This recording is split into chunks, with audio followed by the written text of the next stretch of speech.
Ta-da! Hi there! This is Tom the Beer Whisperer. Hold on a second. Let me step out. There we go. Lost my light there. No. Did that make it better? Or did that make it worse? It's going to be that kind of day. Hey, how the heck are you? You are drinking with the Beer Whisperer. Let's get right to the beer, and then we'll get on with the other festivities. This one from Sierra Nevada Beer Camp, number 65. It says here on the bottle that it is 8.1%. I looked on their website to find the corresponding beer, and let me go to their website real quick here while I pour this for you, and I will read a little bit. Their corresponding beer, they actually listed as 8.5 on their website, but the bottle says 8.1, so or 8.1, so I guess it had to just be thinned down a little bit. They listed as 65 IBUs. I don't know if that's still the case or not. I don't know if you can see that. Look, that's got a beautiful color. They call it Imperial Red. They list the bittering hops as Magnum and Experimental Variety. Aroma hops as Chinook, Magnum, and Experimental Variety. The dry hops are Citra and Magnum. Okay. Well, those are common hops that you see in IPAs. The malts are Pale, Turo, Patagonia, Caramel, and Chocolate. Now, the description is this is an Imperial Red Ale. This Imperial Red Ale takes the bold hop profile found in a traditional IPA and turns up the malt. It has big aromatic hop notes. It does that for sure. A big nose. Big nose, just like mine. Hop notes. It has big aromatic hop notes of grapefruit, peach, and melon. Okay. Balanced by a very smooth and surprisingly robust malt body. Hops take the lead on this beer, but the malt tames the bitterness and adds a unique drinkability. Alright, well, let's see what they got. Oh, holy crap. Wow, it is hoppy. Look at that color, though. I mean, that is absolutely just gorgeous, is it not? It's my New Holland glass. That is just absolutely beautiful, is it not? Great color.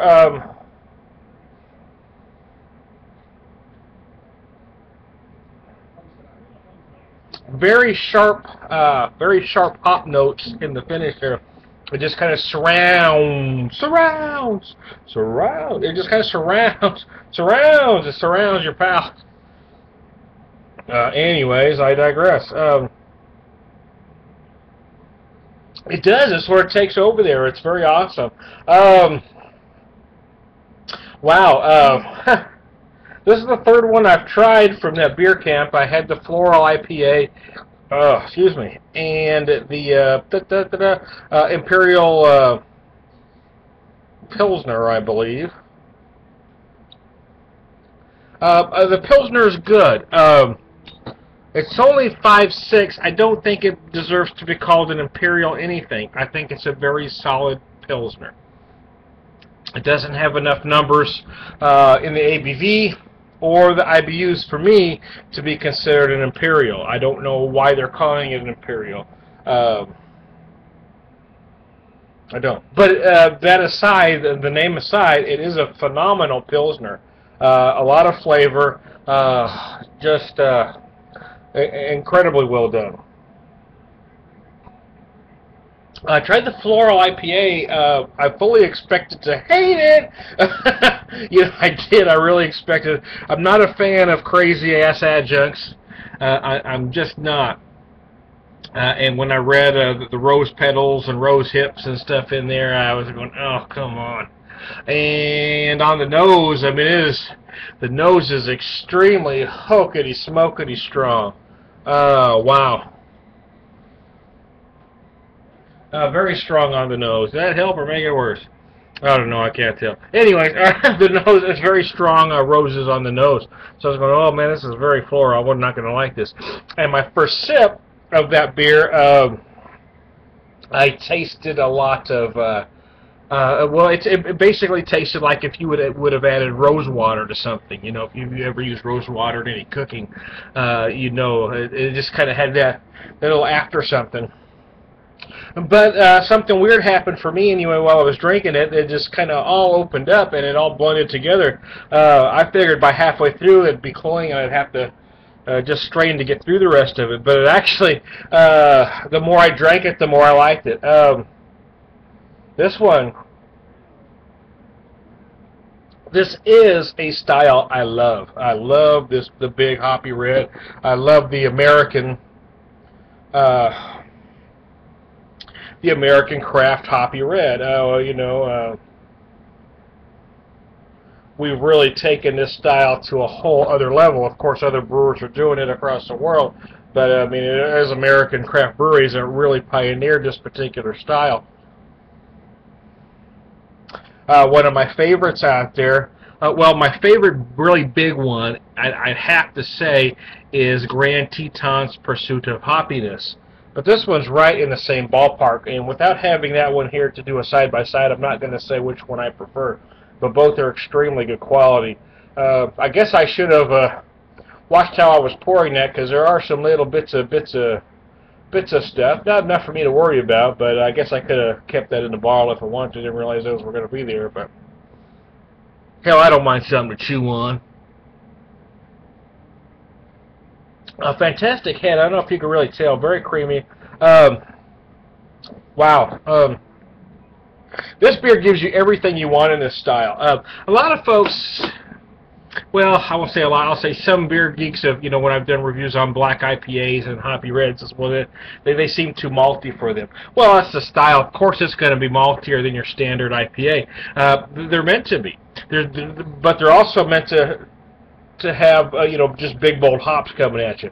So for me, the ones that do it right are beautiful because you still get what you love if you love a malty beer. You get these big, robust malts, and you also get what you love in an IPA. So I think this one does capture the best of both worlds. It is certainly worth trying, and it is one that if they ever sold in six-packs, I would buy it by the truckload. It is just that good. I mean, I would buy a case of this at a time. It is just absolutely beautiful. And again, like I said, I love this style. I think, oh, holy crap in a basket. Oh, yeah, you know, man, you know, it's a style that's probably best suited for fall, which is what we're heading into, but it is refreshing enough to enjoy on a warm day, which it is warm out there today. So, wow, I was actually getting it ready because I thought it was going to be a little cooler like yesterday, but it's nice, but I just couldn't wait anymore. Like I said, this is one of my favorite styles, and I love it. A lighter version of the style, maybe not an Imperial version, but I can't talk all of a sudden. A hoppy red out there that I'm a real big fan of, you've heard me talk about before, is Four Hands out of St. Louis. They do a Centennial Reprise Red, and that is just phenomenal. I'm not exactly sure what the numbers on it. I believe it's only about 6.5%. But not exactly tiny, not big either, but it is just a great beer. Oh, wow. We've had a weekend. We had to be gone for a couple of weeks for Shay's treatments, and we got back yesterday. We tried to get back Friday. As a matter of fact, we left after his appointments, and we had to make a couple stops, and we started headed home. And we got just short of a town called Sullivan, which is probably, you know, 2.5 hours from Springfield. And our alternator went belly up. Yeah. About 4:45, I guess it was. No, actually, well, okay. First, I guess I got ahead of myself. It was about 3:30. Well, it was about 3 o'clock, I guess, when the light came on. A little battery light came on. So we pulled in. There was a Walmart there, and we had him check the battery. So the battery was fine, but he said one of the cables was a little loose, and he tightened it up. So we thought it was fine. So we got back on the road, and it stayed off for a little bit, but then it popped on, and we got just shy of a town called Sullivan, I guess, or just past. No, we got past Sullivan, We got to just short of Rolla, I guess it was, which is about 2 hours from here, when the alternator went belly up. And there we are on the side of the road at about 5 o'clock on a Friday holiday weekend, right? So yeah, we're pretty well screwed at this point. We kind of got lucky. We happened to die right in front of, I think I told this story on another video, but yeah, that's what you do. If you're sitting around a bar, sometimes you repeat the same stories over and over again. But anyway, there was a guy that runs a feed store, happened to be there, and he volunteered to help us. He is one of those guys that happened to know everybody in town, so when he realized our predicament, he started making some phone calls, and he found a friend of his that was able and willing to work on our car Friday night, Saturday morning on a holiday weekend. So he got it running for us, and we just got home yesterday. So I am right behind me. I wish you could smell it here. I am cooking some chili. And over on my other burner here, I am cooking some, polenta, essentially. It is this, if I can get it down here for you. I buy these at a store in St. Louis called Global Foods that has just basically foods from around the world. They have quite a mixed population there, so I'm able to buy these. This is what I buy. You can see that. See the consistency there. But what I do is I cook it down, and it makes, instead of using cornmeal or grits, it makes a very smooth polenta, and I really like it. So what I'm going to do with it is I take it and I'm going to kind of form it up. We're going to put them in some little cups, kind of form it up, and kind of put it in a bowl. So and serve it sort of like you would serve gumbo, where you put rice in your gumbo right in the middle. I'm going to take my little polenta cakes and then put the chili around it. And again, this would be a good beer for such a thing. Because it does have some body to it. It's big enough to hold up to polenta and chili, but it is not so big and thick that's going to fill your belly up while you're eating. It is the hops will kind of go well with chili, I would think. I love a spicy chili. My wife not so much, so I kind of compromise. I don't make it seriously hot. You know, I don't like it to be tomato sauce and hamburger. I do add beans. I don't add much tomatoes. I sort of do it's mostly chilies, and I like to use fresh chilies when I have them. This time I just had to use chili powders, but I try to buy the best stuff I can when I make it. But anyway, I kind of got off track there. My wife doesn't like extremely spicy, so I kind of make it mild, and but there's enough bite there to at least know you're eating chili and not something else. I do what do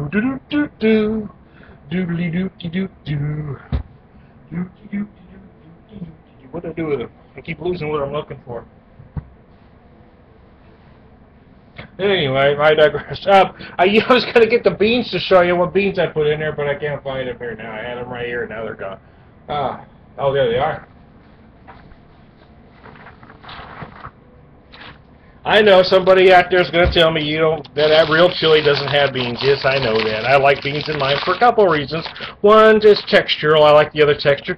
The other is price. I mean, you know, beans are a nice filler. It just helps stretch the meal, you know, and that's what folks do. We add things to stretch the meal. Maybe it's not your traditional Texas chili, but it's not trying to be either. It is rather, well, it's, you know, traditional for me, and it's tasty. But anyway, hey, I buy these at that market too. Dominican red beans. I love these beans. I don't know if you can see them. They look similar to an Appaloosa bean if you've ever had them. They got little stripes on them. You can see that there. There's a very tasty bean. I'm a big fan of them because texturally I like them much better than, say, a red bean or a kidney bean or a pinto bean. They've got much more texture, and I like them a lot better. They just hold up better in chili. And I am at my last swallow, so hey, thanks for hanging with the Beer Whisperer and having a beer with me. Again, Sierra Nevada Beer Camp Imperial Red. It is beautiful, absolutely, and I may have one with my chili later, but or I may have something else, but it's certainly one that would work with it. So, thank y'all. Yabba dabba doo. Oh.